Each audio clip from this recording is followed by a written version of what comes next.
உடம்பு ரொம்ப டயர்டாக இருக்குது, மூட்டுக்கு மூட்டு வலியாக இருக்குது அப்படின்னாலே உடனே எல்லாரும் சொல்லக்கூடியது ஹார்லிக்ஸ் பூஸ்ட்டை வாங்கி குடிங்க, எல்லாமே சரியாயிடும் அப்படின்னு. ஒருத்தவங்களுக்கு முடியலனா கூட ஹார்லிக்ஸ் பூஸ்ட் இதை தான் சொல்லுவாங்க. ஆனால் அது எதுவுமே தேவையில்ல. இந்த ஒரு கிளாஸ் மட்டும் வாரத்துக்கு 3 தடவை குடிச்சு பாருங்கள். மூட்டு வலி, முழங்கால் வலி, ரத்தம் இல்லாத பிரச்சனை அப்படின்னு குழந்தைகள்லேருந்து பெரியவங்க வரைக்கும் எல்லாருக்குமே ரொம்பவே நல்லது. இந்த ரெசிபி பண்ணுறதுக்கு முக்கியமாக இதை செஞ்சு வச்சிடணும். 1½ டேபிள் ஸ்பூன் வரைக்கும் ஹலிம் சீட் எடுத்திருக்கேன். இது 2 குழந்தைங்க குடிப்பாங்க, 10 வயசில் உள்ளவங்க. ஸோ அதுக்கு ஏற்ற மாதிரி 1½ டேபிள் ஸ்பூன் சேர்த்துருக்கேன். பூசணி விதை வந்து ஒரு 50 கிராம் அளவு எடுத்திருக்கேன். அதையும் சேர்த்து நல்லா வறுத்து விட்டுக்கோங்க. அடுப்பை வந்து நல்லா மிதமான ஹீட்டில் வச்சுக்கோங்க.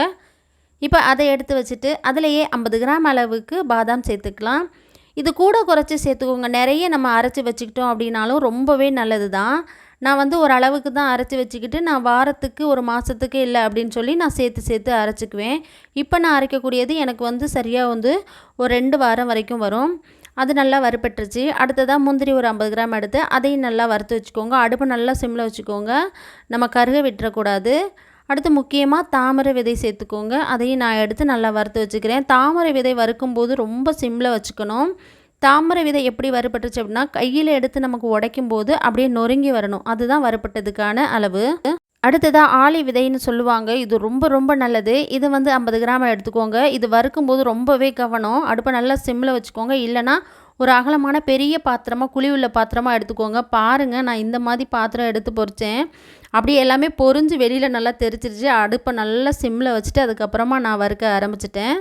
இப்போ இது எல்லாத்தையும் நல்லா வறுத்து வச்சுட்டேன். கண்டிப்பாக சொல்கிறேங்க, பூஸ்ட்டு, ஹார்லிக்ஸ் எல்லாமே வேஸ்ட்டு. இது மட்டும் கொடுத்தீங்க அப்படின்னா உடம்புக்கு அவ்வளோ நல்லது. பெரியவங்கலேருந்து சின்னவங்க வரைக்கும் எல்லாத்துக்குமே நல்லது. முடி சுத்தமாக கொட்டாது. நீங்கள் தொடர்ந்து ஒரு 3 மாதம் குடிச்சு பாருங்கள். இப்போ இது எல்லாமே நல்லா ஆறுனதுக்கு அப்புறமா ஒரு மிக்ஸி ஜாருக்கு சேர்த்து இது அரைக்கும் போது ரொம்ப கவனமாக இருக்கணும். ஆயில் விட்டு வந்துடும். அதனால் பல்ஸ் மோடில் வச்சு விட்டு நீங்கள் அரைச்சி அதுக்கப்புறமா பவுட்ரு பண்ணிக்கணும். இதில் வந்து நீங்கள் ஏலக்காய் சேர்த்து அரைச்சிங்க அப்படின்னா பாலில் மட்டும்தான் சேர்த்து குடிக்க முடியும். நான் ஏலக்காயை வந்து தட்டி சேர்த்துக்கிட்டேன். பால் கொதிச்சதுக்கப்புறமா ஊற வச்ச ஹலிம் சீடை வந்து இது கூட சேர்த்துக்கோங்க. 4 ஏலக்காயும் நல்லா தட்டிட்டு சேர்த்துக்கோங்க. அரைச்சி வச்சுருக்க பவுட்ருலேருந்து ஒரு 1½ டேபிள் ஸ்பூன் வரைக்கும் நீங்கள் சேர்த்துட்டு இதை நல்லா கலந்து விட்டுட்டு ஒரு கொதிச்சா போதும். பாலை வந்து முதல்ல நல்லா கொதிக்க வச்சுக்கோங்க. இப்போ நல்லா கொதிச்சதுக்கப்புறமா ஸ்டவ்வை ஆஃப் பண்ணதுக்கு அப்புறமா தான் நாட்டு சக்கரை சேர்க்கணும். ஏன்னா ஸ்டவ் ஆன்லேயே இருக்கும்போது சேர்த்திங்க அப்படின்னு சொன்னால் அது திரண்டு வந்துடும். இப்போ அவ்வளவுதாங்க. இதை வந்து நீங்கள் காலை நேரங்களில் குழந்தைகளுக்கு கொடுக்கலாம், இல்லை ஒரு 3 மணி டைமில் கொடுக்கலாம். பெரியவங்க குடிக்கிறீங்களா இருந்தால் பெரிய கிளாஸில் 1 குடிங்க. குழந்தைகளுக்கு கொடுக்குறதா இருந்தால் இதை 2 குழந்தைங்களுக்கு சரிப்பாங்க பிரித்து கொடுங்க. ரொம்ப கொடுக்க வேண்டாம்.